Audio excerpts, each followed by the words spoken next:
welcome everybody. Thank you for joining us this morning for the Board of Directors meeting for the Paulding Northwest Atlantic Airport, December 16th version. If I may, Harold, would you do us the honors of the education this morning? Heavenly Father, we're so thankful, Lord, for this day. We're thankful, Lord, for all these blessings that you have bestowed upon us, the blessings of life, the blessings of health, family, friends, and also the blessing that we can gather here today and do the business of the community. Lord, as we go into this holiday season, we ask that, Lord, a special blessing on our troops, our men and women in service that are away from their families this year. And Lord, we just ask safe blessings upon them. We ask these things in Jesus' precious name. Amen. Thank you, sir.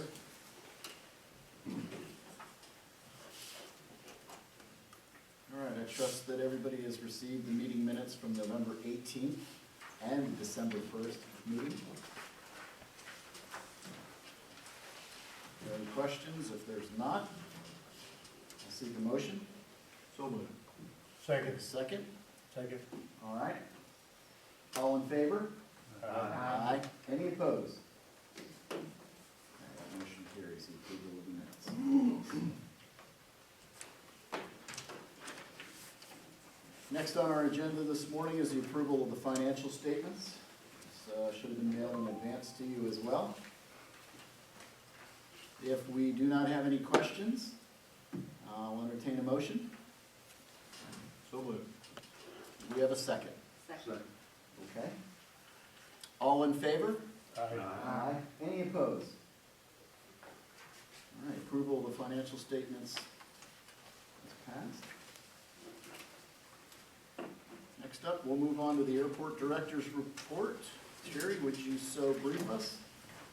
Be happy to. Thank you. So we're concluding the COVID year. 2020 is just about in the books, and I'm going to quote Neil Bortz. I know y'all all know who Neil Bortz is, and he did a commercial that probably all of y'all have heard, and he said, "I wonder if my mama's offer to kick me midway into next year still stands." I think we'll all be happy to get midway into next year. But we've survived it, and I really want to thank y'all for hanging in there with us this year. It's been a tough year. Travel's been down. Private flying has been down some, not as much as of course ticketed airline travel has been down. It's been down more like 60%. We're probably down 10 to 20% in private general aviation at this airport. But I updated our base aircraft. That's an FAA document that we're required to keep maintained at least once a year, and I generally do it at this time of the year because that's the database that our tax assessor's office uses to start the process of generating the tax bills for next year, which the government side of us is really concerned about and cares about. We have 22 base aircraft. When you look out the windows, you only see 7 on the ramp. We've got 2 new tie-down tenants over the recent months. We're up to 7 tie-downs out here, and everybody thinks, well, that's all the airplanes you've got. But we've got another 15 in the hangars that people don't see. So we have a total of 22 base aircraft at the airport, and this year they generated over $500,000 in ad valorem tax. So that's a huge deal. That's money that goes to the county, and as we've said many times, 2/3 of that goes to the school system. And this airport doesn't generate any students for the school system, so that's a free gift to our school system of over $300,000 provided by the tax base of this airport, and we're just really proud of that. We're continuing to sell about 1,000 gallons a week in our brand new FBO that we're running. That's about where we thought we would be.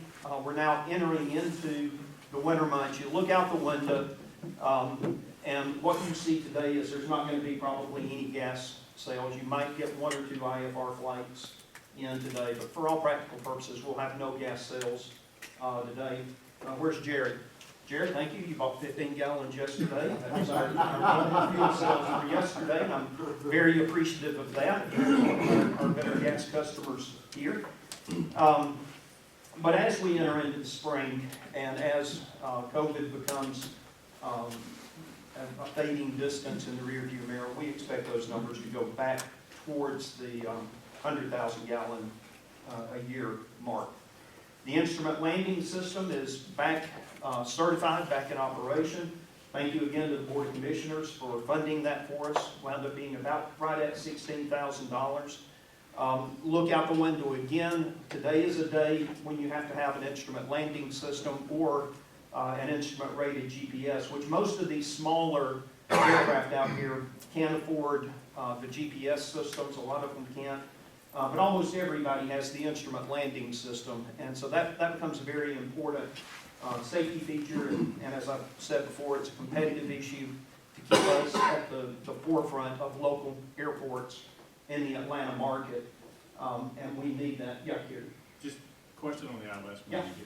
Have you, in your circles with the rest of the airport directors and around the state of Georgia, have you gotten wind of any type of long-term projections for the FAA's ongoing maintenance of ILS systems, just in terms of long-term? So I had a long conversation with Roger Hamill. He's our FAA certified technician that maintains our entire navigation equipment here at the airport about that very topic. And my question specifically was, do you see any movement in the FAA to decommissioning instrument landing systems? And what's been in the news a lot over the past several years is they are decommissioning VORs at a fairly rapid pace. Correct. But he said he's unaware of any instrument landing systems that are being decommissioned. And the issue with VORs, the FAA has a stated policy that you must be able to travel anywhere in the continental U.S. 5,000 feet or above and go VOR to VOR. So what they're getting rid of are the duplicate, if you will, VORs. So they're probably, yes sir? That's an acronym, some people may not have any idea what that is. Yeah, the VOR, basically, those are your radio stations that transmit to the airplanes a beam where the airplanes can tune in and navigate from radio station to radio station. They're very similar to an ILS, but an ILS is more complicated and provides you left-right steering and up and down steering so you can ride the beam in and get to the end of the runway. So the combination of your VORs and your instrument landing systems make up your ground-based, and there are a few other types, ADFs and so forth, that's for the advanced class. But your VORs and your instrument landing systems make up the predominant portion of your radio-based, ground-based navigation equipment that we've been using since World War II. And still very much in use today, but the FAA is streamlining the ground-based VOR system to get rid of any overlaps and duplicates. But they're probably going to maintain that system for as long as you and I are flying. Maybe not you, but me certainly. I had a birthday the other day, though, so. Yeah, they keep coming, don't they? Yeah. But the instrument landing system is back certified and running. Last week, we had the ribbon cutting at the museum. Some of y'all were here for that. Excellent event. Thank you, Chamber of Commerce, for setting that up, spearheading that. So they are officially open, officially ready for business. And the F-14 in particular is generating a lot of attention. We get a lot of drive-by traffic, people just circling the neighborhood out here to take a look at the F-14. Once they finish getting that completely put together, I understand they're going to paint it and probably then put it in the petting zoo, so it'll be one of the aircraft that you can walk up to and touch, so we're looking forward to that. Randy and Matthew Davis hosted a tour of 50 Cub Scouts and parents this past weekend. I wasn't here on Saturday, but I understand that went really well. So we continue to be a site for local tourism, if you will. And the Board of Commissioners at their last meeting endorsed our high-level strategic plan. I have now notified the FAA and GDOT that the co-sponsors are now officially, publicly endorsing the same way ahead for this airport for the first time in many years. And I could hear a sigh of relief on the other side that, finally they can kind of mark Paulding County off of their worry list of airports that, I once had Larry Clark, one of the FAA guys, tell me, if you knew the percentage of time that your little airport consumes of the FAA, you would be as upset as we are, because, I mean, it was just, you know, every day it was something. And now we're kind of slowly getting back into the rhythm of a standard general aviation airport, and my interface now is mostly with GDOT, much less with the FAA for the past couple of years, and that's where we need to be and want to be. You don't want to be on anybody's naughty list, especially here at Christmas. So I think we're back on the nice list for both GDOT and the FAA, so that's very good news. Anybody have any questions for me? And I'm just going to stay up here because I want to address the next item. I was gonna ask you to, thank you. Go right ahead. All right. Hey, Jerry, quick question. Yes. You know how many, just in terms of business, how many check rides that our newest, one of our newest tenants has generated here on the? I don't track that, and a lot of those are on weekends when I'm not here, so I really don't know. But I know that he's out here a fair amount. Okay, just curious. I've probably personally seen half a dozen Okay. since he's opened up shop over there. Okay, so the action item or motion that's before you is a motion to authorize me to go ahead and start the process, the pre-procurement process, to select our 5-year master agreement and our consulting firm that's going to handle that 5-year agreement. And we don't talk about that much, and I wanted to take a little bit of extra time this morning and make sure everybody understands why we're doing that, why it's important, and why it has to be done right now. And so I'm going to ask that you indulge me for a few minutes just to give us a little bit of airport history and understand how we got to where we are right now and what it is that we need to do in the short-term future. When this airport was built, going back to about the 2004, 2005, 2006 timeframe, one of the first things that the county had to do was select what's called an engineer of record or a consulting engineer, which the FAA requires every public airport to have. So this is your, usually it's a consulting company who specializes or at least has a department that specializes in aviation, so they're familiar with all of the design requirements for airports, all of the ins and outs of dealing with the FAA and so forth. And the FAA does that because they know that we as airport sponsors do not necessarily have the expertise for the engineering side of the equation. So it's a requirement by the FAA. Our first consulting company that helped us build this airport was a company called LPA.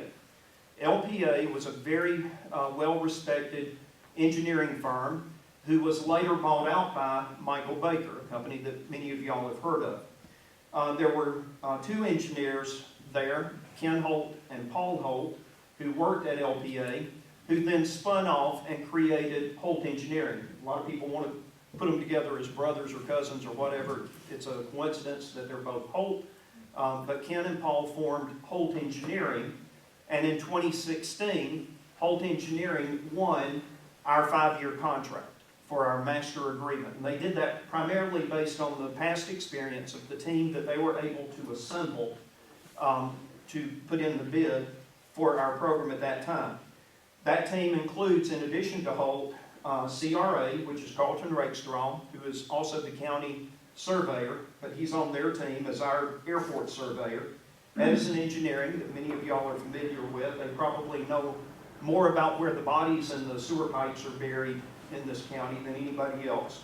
Croft Architectural Firm, which is a local architectural firm. Croy Engineering, Aulick and Associates. Jennifer Aulick was a young engineer back when this airport was designed, and she was responsible for most of the stormwater detention ponds, rock cribs, all of that sort of things, runoff control, erosion control, those sorts of topics. Went off and founded her own company, and now she is on the team with Holt. And they and a few other companies make up our consulting family that we have. And they won that agreement in 2016. So the FAA allows us up to 5 years, it can be less than 5 years, But every 5 years, we have to reevaluate who it is that we're going to give this to. Now, I want to make sure you understand what Holt has done for us in the past 5 years. So I didn't write down everything, but I wrote a list of things that came to mind. They finished up our 10-year water quality monitoring program. Remember, we had to monitor the water flowing away from this airport for 10 years, beginning with construction and ending about 3 years ago. So they conducted the last couple of years of that. They did the engineering, design, and the construction administration for our wildlife fence that runs around the property here that has now kept us protected from wildlife getting on the runway. The fence is working very, very well. We have the remarking project, which you're all aware of. But here are some of the things you probably don't know about that Holt does for us. They do all of our 7460s, which are our notices of proposed construction that the FAA requires before you can put a shovel in the dirt at an airport. They maintain our spill prevention plans. They maintain our disadvantaged enterprise plans. They do our 5-year input every year to our capital investment plan, the CIP. They maintain our airport layout plan, the property map. They help us with our CADXs, environmental documents, stormwater permitting and inspection, engineering studies and site surveys, like when we released the property for the school. We had a lot of work that had to go into that, and they helped us with that. They do all of our grant applications. When we get ready to apply for a grant every year, they're the ones who provide the grant applications. They develop our construction contracts, assist us with bidding, and then do construction administration for all of our grant-funded construction activities. But the most important thing that Jacob Redline does for you is, as a Holt Engineering representative, is he is the crazy idea filter. So y'all think I have a lot of crazy ideas. Y'all don't hear them all. Jacob has to hear them all. I call Jacob and I say, well, what do you think about this? And I'll get the same answer every time. Terry, that's a crazy idea. But if he adds the words, but it might work if you do the following, then that's the idea that I present to y'all. So y'all don't hear them all, but Jacob has to. So their 5-year master agreement expires in May. So we will not be able to issue them another work authorization after May. So the FAA requires us to go out and advertise that we're at this point in our consulting agreement life. We're going to have to advertise that for a period of at least 30 days. We're going to have to evaluate those proposals that we get in. We're going to have to make a selection, and we're going to have to make an award. And we have to start now if we're going to meet that May deadline. So that is kind of the history of how we got here, the nature of the things that they do for us, just a quick synopsis of what we need to do in order to prepare for this bidding process. Do you have any questions about this whole engineering environment that we live in? Yes, sir. Terry, once the competitive bids for the consultant is in, who makes this selection? We do. Oops. And please turn off your phones. Okay. We being the We being board? the airport authority. Okay. So it will be our responsibility to make the selection, which will then be approved by the FAA. Approximately how many bids do we generally get? Because I know, other than You don't know. I know that there are several firms that do this, and several firms that do the same thing. Right. They're required to do that in their contract. Right. So it's a competitive bid process. So let me talk about the competitive bid part of it. One of the things we are not allowed, believe it or not, to evaluate is price. Because the pricing effectively is regulated by GDOT and the FAA, because they have independent pricing consultants on staff who review every work authorization that any consultant submits for grant funding, and they determine the price appropriateness. So what the airports are doing is they are selecting from a list of qualified vendors. So these companies like Michael Baker and Holt and LPA before they were bought out, they have to get authorized or certified to be on this bidders list, and then we will be evaluating them based on their past performance, their expertise, their the degrees and pedigrees and so forth that their company has, but we do not evaluate them on cost. We evaluate them on value added to us.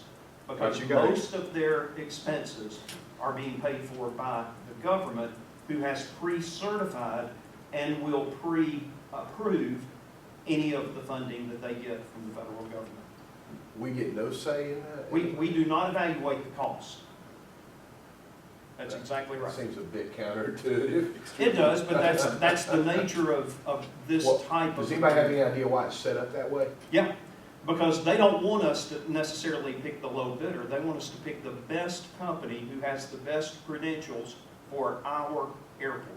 Because they're paying it, and they're doing the price analysis on every grant, so that- every award that So we get. that's not money coming from Paulding County taxpayers? That's money typically coming from the FAA or From the the state. federal government, okay. all right. Yeah. So they're paying for it. I got it. 90+%. Many of these things that I had on this list, Holt doesn't charge us for, okay? Like the CIP every year, we don't pay them to do that. That's a service that they provide as a part of having the master agreement. They make their money on construction projects, design projects, and so forth that are typically paid for in the grant process. So that's why it's set up that way. That makes sense. That makes a lot more sense when you. Yeah. Thank you. Any other questions? My point is, the ones who make the submittals, Mhm. they're qualified, pre-qualified. They're pre-qualified and in order to approved. do this. So Holt is not the only one. Believe me, I like Holt, but I don't want this to sound like an endorsement of Holt before we ever get into it, because that's exactly what I have heard here. Mhm. And that's not what I want these people to understand. What we need to do is understand that FAA requires every single airport to go out every 5 years and put a bid out for a engineer of record. Right. And that could be the same one that they had, it could be others. And that's right. Others. So I But don't you want need this to sound understand like an what they endorsement. do for us. Yeah, oh, I know And so that, these all are of the them do things that they though. do. Don't get me wrong, That's right. all of them do the same. That's right. thing. So I just don't want it to sound like an endorsement. Well, that'll be y'all's decision. Well, I know that, but we got a recorder on here that sounds like a. Okay, all right. Sounds like an endorsement. Fair enough. I don't want that. Okay. Any other questions? All right. You want to move on to? Oh, sure. No, y'all need to vote on this. So I was gonna say we need to make a motion, do we not? Yeah, okay, very good. If there's no questions, I'll entertain a motion authorizing the airport director to generate a request for proposal to solicit the FAA-approved airport consultant for the next 5-year master agreement. So moved. Do we have a second? Second. Okay, all in favor? Aye. Any opposed? Motion carries. Now, I think there's some, a little bit of explanation Okay. for the next item on the agenda. If you could fill us in on that, Terry? So as an airport that has co-sponsors, we have an agreement, an intergovernmental agreement between the two co-sponsors, the Airport Authority and the Board of Commissioners, which governs how much money we get, how it's paid, who is responsible for what. And our current agreement is a 2-year agreement that was approved a little bit late in the cycle, which means it's been right at a year since that 2-year agreement was approved. But it took us over 6 months to get that agreement negotiated and approved, and we're about 6 months away from the termination of that agreement. So I'm recommending that we go ahead and get this pre-negotiation process started now, so that we don't have a gap in our funding and in our agreement between the two co-sponsors. And so really, early January is about the right time for us to begin having talks with representatives from the Board of Commissioners, which will primarily be Scott Green, Frank Baker, and Tabitha Pollard. Those are the three that primarily dealt with me last year or the year before to get the nuts and bolts fleshed out that we can then present to both boards to do the final negotiation over and final approval of. So it may seem like we just did this, and the answer is, yeah, we did about a year ago. But it's really time now to go ahead and get started with the planning for our next intergovernmental agreement. and I'll be happy to answer any questions about that. Any questions? Okay. Thank you, Terry. All right, so to summarize, we'll entertain a motion authorizing the airport director to enter into preliminary negotiations on a new intergovernmental agreement to replace the current agreement which expires June 30, 2021. Do we have a motion? So moved. Second. Do we have a second? All in favor? Aye. Any opposed? None are opposed, motion carries. Next up, we have a motion to enter into closed session for personnel, real estate, and litigation. So moved. Do we have a second? Second. Second. All right, all in favor? Aye. Any opposed? All right, we will be right back. I'll call the meeting back to order, with the note that no actions were taken during our closed session. Is there any new business? Yes, I'd like to make a motion to approve the settlement of count 5 in the Silver Comet litigation for the amount of $2,152.50 on or before December 23rd, 2020, and authorize our chairman to execute any documents necessary to settle the claim. Do we have a second? Second. All in favor of this motion? Aye. Aye. Any opposed? Motion carries. Any other new business? Any comments or questions? Dan, once again, I want to thank you for your involvement with the Airport Authority Board. Thank you, guys. I've enjoyed it, working with you, and Been my pleasure. I'm hoping you guys keep it between the lines out there on the runway, moving forward. very good. If there's no comments or questions, we'll go ahead and entertain a motion for adjournment. So moved. Is a second? Second. All right, all in favor? Aye. Any opposed? None opposed? Meeting is adjourned.